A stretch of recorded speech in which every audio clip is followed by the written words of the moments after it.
ಯಾತ್ರೆಯನ್ನು ಮಾಡ್ತಿದ್ದಾರೆ ಮತ್ತೆ ಸರ್ಕಾರದವರು ಈಗ 25 ಗ್ಯಾರಂಟಿಗಳನ್ನ ಈಗ ಘೋಷಣೆ ಮಾಡಿದ್ದಾರೆ.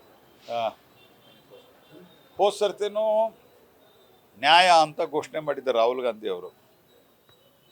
ನ್ಯಾಯ ಘೋಷಣೆ ಮಾಡಿದ ನಂತರ ಇವರು ಯಾವತ್ತೂ ದೇಶಕ್ಕೆ ನ್ಯಾಯವನ್ನು ಮಾಡಿಲ್ಲ. ಇವರು ಹಳೆ ಘೋಷಣೆ ನೆನಪು ಮಾಡ್ಕೊರಿ. ಗರೀಬಿ ಹಟಾವ್ ಅಂತ ಹೇಳಿದ್ರು, ಮಾಡಿದ್ರ. ರೋಟಿ ಕಪಡ ಅವ್ರ ಮಕಾನ್ ಅಂತ ಹೇಳಿದ್ರು, ಮಾಡಿದ್ರ. 2004ರಲ್ಲಿ ಇವ್ರ ಘೋಷಣೆ ಏನಿತ್ತು? ಕಾಂಗ್ರೆಸ್ ಕೆ ಹಾತ್ ಗರೀಬ್ ಲೋಗों के साथ. ಎಷ್ಟಾಯಿತು? 12 ಲಕ್ಷ ಕೋಟಿ ರೂಪಾಯಿ ಭ್ರಷ್ಟಾಚಾರ ಮಾಡಿದರು, ಬಡವರಿಗೆ ಏನೂ ಕೊಡಲಿಲ್ಲ. ಹಾಗಾಗಿ ಇವರು ಏನದು ಯಾತ್ರೆ ಮಾಡಲಿ ಮತ್ತೊಂದು ಮಾಡಲಿ ಜನ ಇವರು ನಂಬೋದಿಲ್ಲ. ಮತ್ತು ಅವ್ರಿಗೂ ಗೊತ್ತದ, ಮನ ಬಂದಂತೆ ಅನೌನ್ಸ್ಮೆಂಟ್ ಮಾಡೋದು. ಯಾಕಂದ್ರೆ ಅಧಿಕಾರಕ್ಕೆ ಬರೋದಿಲ್ಲ ಅಂತ ಗೊತ್ತದ. ಹೀಗಾಗಿ ಈ ರೀತಿ ಮಾಡ್ತಾ ಇದ್ದಾರೆ. ಅದ್ರ ಪರಿಣಾಮ ಏನೂ ಆಗಲ್ಲ. ನಮ್ಮ ಅಕ್ಕಿಯನ್ನು ಅನಿಸ್ತಿದ್ದಾರೆ ಇವರು, ಮಂತ್ರಾಕ್ಷತೆ ಅಂತೇಳಿ ನಮ್ಮ ಅಕ್ಕಿಯನ್ನು ಅನಿಸ್ತಿದ್ದಾರೆ ಅಂತೇಳಿ ಮಾತಾಡ್ತಾರೆ. ಪುಲ್ವಾಮಾ ದಾಳಿ ಬಗ್ಗೆ ಮಾತಾಡ್ತಾರೆ. ಅವ್ರ ಬಗ್ಗೆ ನನಗೆ ಭಾಳ ಕನಿಕರ ಉಂಟಾಗ್ತದೆ ಅಷ್ಟೆ.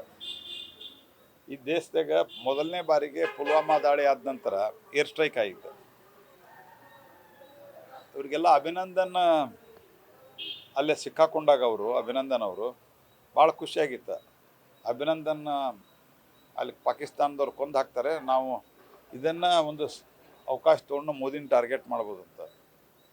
ಆದರೆ ಮೋದಿಯವರು ಇದಕ್ಕಿಂತ ಭಾಳ ಅವರು ದೀರ್ಘವಾಗಿ ವಿಚಾರ ಮಾಡ್ತಾರೆ. ಅವ್ರು ಮೊದಲ ಪ್ಲ್ಯಾನ್ ಮಾಡಿಟ್ಟಿದ್ರು, ಅಕಸ್ಮಾತ್ ಸಿಕ್ಕರೆ ಏನು ಮಾಡಬೇಕು, ಅಕಸ್ಮಾತ್ ಅಂದರೆ ಸಿಕ್ಕರೆ ಅಂದರೆ ವಾಪಸ್ ಬರಲಿಲ್ಲ ಅಂದರೆ, ಅಕಸ್ಮಾತ್ ವಾಪಸ್ ಬರಲಿಲ್ಲ, ಅವ್ರು ಕಳಿಸ್ಕೊಡ್ಲಿಕ್ಕೆ ತಯಾರಾಗಲಿಲ್ಲ ಅಂದರೆ ಏನು ಮಾಡ್ಬೇಕಂತ ಪ್ಲ್ಯಾನ್ ಮಾಡಿದರು. ಅದಕ್ಕೆ ತಕ್ಷಣ ಅವರು ಎಲ್ಲ ಹಂತಗಳಲ್ಲಿ ಜಾಗತಿಕ ಫೋರಮ್ಗಳಲ್ಲಿ ಒಂದು ಅಲರ್ಟ್ ರವಾನಿಸಿದರು. ಅಭಿನಂದನೆಗೇನಾದರೂ ಆದರೆ ನಾವು ಸೂಕ್ತವಾಗಿ ಪಾಕಿಸ್ತಾನಕ್ಕೆ ಪಾಠ ಕಲಿಸ್ತೀವಿ ಅಂತ. ಅದರ ಪರಿಣಾಮ ಅಭಿನಂದನ್ ಅತ್ಯಂತ ಸುರಕ್ಷಿತವಾಗಿ ವಾಪಸ್ ಬಂದರು. ಸೊ ಇವೆಲ್ಲ ಕಾಂಗ್ರೆಸ್ದವ್ರಿಗೆ ತಿಳಿಯೋದಿಲ್ಲ. ಕಾಂಗ್ರೆಸ್ದವ್ರಿಗೆ ತುಷ್ಟೀಕರಣದ ರಾಜಕಾರಣ ಮತ್ತು ಅವರಿಗೆ ಬ್ರದರ್ಸ್ ಅನ್ನೋರು. ನಮ್ಮ ಭಯೋತ್ಪಾದಕರು ನಮ್ಮ ಬ್ರದರ್ಸ್ ಅಂತ ಅವ್ರದ್ದು ಕಾಂಗ್ರೆಸ್ ಪಾರ್ಟಿಯವ್ರದ್ದು ನೀತಿ. ನಮ್ಮ ಭಯೋತ್ಪಾದಕರು ನಮ್ಮ ಬ್ರದರ್ಸ್ ಅನ್ನುವಂಥದ್ದು ಅವರ ನೀತಿ ಅದ. ಹೀಗಾಗಿ ಈ ಥರ ಎಲ್ಲ ಅತ್ಯಂತ ಬಾಲಿಷ್ಯವಾಗಿ ಮಾತನಾಡ್ತಾರೆ. ಅಂದ್ರೆ ಈಗ ರಾಜ್ಯದ 5 ಗ್ಯಾರಂಟಿಗಳು ಹೆಂಗೆ ಘೋಷಣೆ ಮಾಡೋರು ಹಂಗೆ ಭಾರತದಲ್ಲಿ 25 ಗ್ಯಾರಂಟಿಗಳನ್ನು ಕೊಡ್ತಾರೆ. ರಾಜಸ್ಥಾನದ ಗ್ಯಾರಂಟಿ ಘೋಷಣೆ ಮಾಡಿದ್ರಲ್ಲ, ಏನಾಯ್ತು? ಮಧ್ಯಪ್ರದೇಶದಾಗ ಮಾಡಿದ್ರಲ್ಲ, ಏನಾಯ್ತು? ಆನಂತರ ಛತ್ತೀಸ್ಗಢದಾಗಂತೂ ಘೋಷಣೆ ಗ್ಯಾರಂಟಿ ಘೋಷಣೆ ಏನಾಯ್ತು? ಕಾಂಗ್ರೆಸ್ ಪಾರ್ಟಿಯವರು ಎಲ್ಲ ಗ್ಯಾರಂಟಿ ಘೋಷಣೆ ಮಾಡಿ ಇಡೀ ರಾಜ್ಯದಲ್ಲಿ, ಇಡೀ ದೇಶದಲ್ಲಿ ಅವರು 3 ಕಡೆ ಇದ್ದಾರೆ. ಈಗ 3ರಾಗ 2 ಕಡೆ ಇದ್ದಾರೆ ಅವರು. ಯಾಕಂದ್ರೆ ಹಿಮಾಚಲ್ ಪ್ರದೇಶ ಅಗಳಾಡಕತ್ತೈತಿ. ತಮ್ಮ ಇತಿಮಿತಿ ನೋಡ್ಕೊಂಡು ಮಾತಾಡ್ಬೇಕು.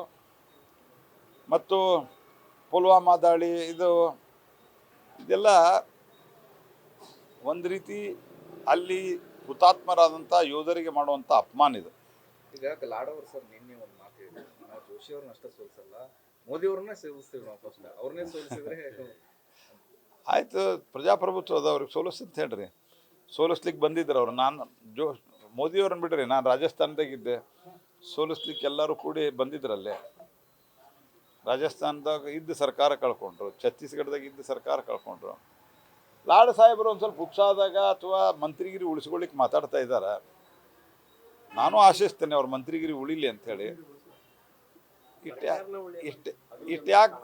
ಇಟ್ಯಾಕೆ ಮಾತಾಡ್ತೀರಿ? ನಾವು ಪ್ರಾರ್ಥನೆ ಮಾಡ್ತೀವಿ ನಿಮ್ಮ ಮಂತ್ರಿಗಿರಿ ಉಳಿಲಿ, ನೀವು ಸೋತರೂ ಸಹಿತ ನಿಮ್ಮ ಮಂತ್ರಿಗಿರಿ ಉಳಿಲಿ ಅಂತ ನಾವು ಪ್ರಾರ್ಥನೆ ಮಾಡ್ತೀವಿ. ಕುಮಾರಸ್ವಾಮಿ ಅವರು ಪ್ರಚಾರಕ್ಕೆ ಬರ್ತಾರೆ, ಅಲೈನ್ಸ್ ಇದೆ, ನಿಮ್ಮ ಪ್ರಚಾರಕ್ಕೆ ಏನಾದರೂ ಬರ್ತಾರಾ ಕುಮಾರಸ್ವಾಮಿ? ಹಾಂ, ಬರ್ತಾರೆ. ಕುಮಾರಸ್ವಾಮಿ ಅವರು ಬರ್ತಾರೆ, ಬಂಡೆಪ್ಪ ಕಾಶೆಂಪುರ ಅವರು ಬರ್ತಾರೆ. ಇಲ್ಲಿ ಹೆಂಗೆ ಸರ್ ವಾತಾವರಣ? ಎಲ್ಲ ಕಡೆ ಪ್ರಚಾರ ಮಾಡ್ತಿದ್ದೀರಿ. ಪ್ರಚಾರದಲ್ಲಿ ನಮ್ಮದು, ನೀವು ಅನೇಕ ಚಾನಲ್ದವರು ನೀವು ಅಲ್ಲಲ್ಲಿ ಬಂದಿದ್ದೀರಿ. ನಿನ್ನೆ ಮೊಗದದ ಸಭೆ, ನಿಗದಿ ಸಭೆ ಎಲ್ಲ ತಾವು ನೋಡಿದ್ದೀರಿ. ಜನ, ನಮ್ಮ ಕಾರ್ಯಕರ್ತರು 1,000 1,500 ಚೇರ್ ಹಾಕಿದರೆ 3-4 ಸಾವಿರ ಜನ ಬರ್ತಾ ಇದ್ದಾರೆ. ಎಲ್ಲೆಲ್ಲಿಯೋ ಹಳ್ಳಿಗಳಿಂದ ಬರ್ತಾ ಇದ್ದಾರೆ. ಜನಕ್ಕೆ ತೀರ್ಮಾನ ಮಾಡಿದ್ದಾರೆ. ದೇಶದಾಗ ಮೋದಿ ಪ್ರಧಾನಮಂತ್ರಿ ಆಗಬೇಕು. ಅದಕ್ಕೆ ಎಲ್ಲ ಕಡೆ ಧಾರವಾಡನ್ನು ಒಳಗೊಂಡು ಎಲ್ಲ ಕಡೆ ಪ್ರಚಂಡ ಬಹುಮತದಿಂದ ಭಾರತೀಯ ಜನತಾ ಪಾರ್ಟಿ ಗೆಲ್ಲಿಸ್ಬೇಕಂತ ತೀರ್ಮಾನ ಮಾಡಿದೆ. ಅಂದ್ರೆ ಸರ್ ಮೊದಲು ಈಗ ಬಹಿರಂಗ ಪ್ರಚಾರ ಮಾಡ್ತೀವಿ, ಈಗ ನೀವು ಬೂತ್ ಮಟ್ಟಕ್ಕೆ ಹೋಗಿ ಬೂತ್ ಕೇಂದ್ರದಲ್ಲಿ ಪ್ರಚಾರ ಮಾಡುತ್ತೆ ಕೆಲಸ ಮಾಡ್ತೀವಿ. ಬೂತ್ ಮಟ್ಟದಲ್ಲಿ ನಮ್ಮ ಪಾರ್ಟಿ ಯಾವಾಗಲೂ ಬೂತ್ ಸಮಿತಿ ಮತ್ತು ಪೇಜ್ ಸಮಿತಿ ಇವನ್ನೆಲ್ಲ ನಾವು ವಿಶೇಷವಾಗಿ ಅಮಿತ್ ಶಾ ಅವರ ಅಧ್ಯಕ್ಷರಾದ ನಂತರ ಅದಕ್ಕೆ ಹೆಚ್ಚು ಒತ್ತು ಕೊಟ್ಟಿವಿ. ಬೂತ್ ಮಟ್ಟಕ್ಕೆ ನಮ್ಮ ಕಾರ್ಯಕರ್ತರು ಹೋಗ್ತಾ ಇದ್ದಾರೆ.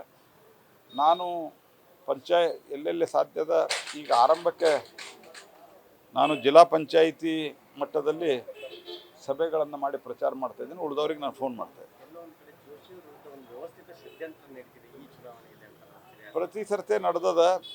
ಆದ್ರೆ ಯಾಕೋ ಸ್ವಲ್ಪ ವಿಕೋಪಕ್ಕೆ ಹೋಗಿದೆ. ಜನ ಎಲ್ಲ ಷಡ್ಯಂತ್ರವನ್ನು ಮೀರಿ ನನಗೆ ಆಶೀರ್ವಾದ ಮಾಡಿದ್ದಾರೆ. ಈ ಸಲನೂ ಮಾಡ್ತಾರೆ. ಖಂಡಿತವಾಗಿ ಮಾಡ್ತಾರೆ. ಖಂಡಿತವಾಗಿ. ನ್ಯೂಸ್ ಫಸ್ಟ್ ನಿರ್ಭೀತಿಯಿಂದ ನಿಮ್ಮ ಪರವಾಗಿ.